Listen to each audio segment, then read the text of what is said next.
Help me, my adult children are living at home. Do you know any adult children living with their parents? Do you have any friends or neighbors who are going through that situation? I read an article this week that pulled up data from the Census Bureau that in 2020, around 52% of young adults 18 through 29 years old lived with their parents. And I completely get it with the cost of consumer goods rising, the housing market at a peak, and student loans to pay off. It's surely not easy for one to get started. Hey guys, this is Matt Lama with Jacobs & Company Real Estate, and today I'd like to share with you 4 ways to lovingly kick out your adult kid out of your house while setting them up for success. Now, full disclosure, I once was one of those adult children, and to complicate things, I was married. After college, our nation was facing the bottom of the 2008 crisis. Jobs were scarce, and it was scary times.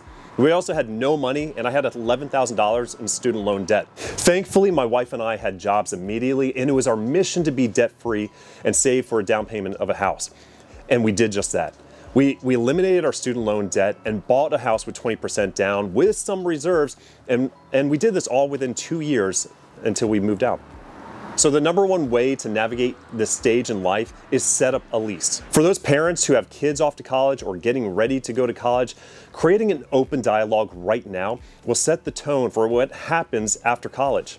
Responsibilities are necessary for growing up, and with these young adults expecting to stay home for a limited time, I recommend establishing a lease agreement as they would anywhere else. While I'm not a lawyer and I'm not giving legal advice, I have seen leases that consist of monthly rent, late payment fees, additional responsibilities, requiring rental insurance, and including timeframes as well. This would give your child experience with what they are agreeing and legally obligated to fulfill. While many of you may not charge anything a month, I would challenge you to charge the going rate or a little less, including utilities. Not only does this create skin in the game, your child will learn to pay on time and hold up their contractual obligations. Number 2, create adult responsibilities. Make them start paying for their own groceries, food, toilet paper, and everything else. As I mentioned in my previous video, inflation grew 7% last year. Let them feel the hurt that all of us are feeling. Hopefully your child will learn ways to cut costs by shopping deals, looking for discounts, or even utilizing coupons to help them with their expenses. They may see the benefit of packing their own lunch rather than going out to eat all the time. Going out to eat at restaurants could be 100 to 200% more than making their own lunch. Number 3, set up strict time frames. Remember, this is all out of love, and while preparing a child for real life is one of the greatest lessons a parent could teach, getting them out of the nest is the next best thing. My friend Brian's mom did this years ago and set up a time frame for him, and the time frame was roughly a year. As the time got closer to be moving out, she reminded him that she would basically put his stuff on the curb if he did not move out by this time. Thankfully, he searched for a place and moved out sooner than the deadline. Guys, he's not only survived, but thrived because he was no longer dependent on his mom. I say this again, set up a strict time frame. Number 4, gift back. So many parents are giving free rent, free food, free utilities to their adult children all up front. And while I'm all about the generosity, where is the lesson in that, and where's the full appreciation? An example of what I mean is in high school, my parents gave me a hand-me-down Ford Aerostar minivan, and it was great. I didn't care for the inside as much. I did donuts in the parking lot, revved up the engine, and made hard turns. However, when I bought my first car, when I had to pay for my own tires, car parts, gasoline, insurance, I immediately started to drive the car a little differently. I washed it, vacuumed it every other week, checked the fluids on a regular basis, all because if I didn't take care of it, it would cost me a lot of money.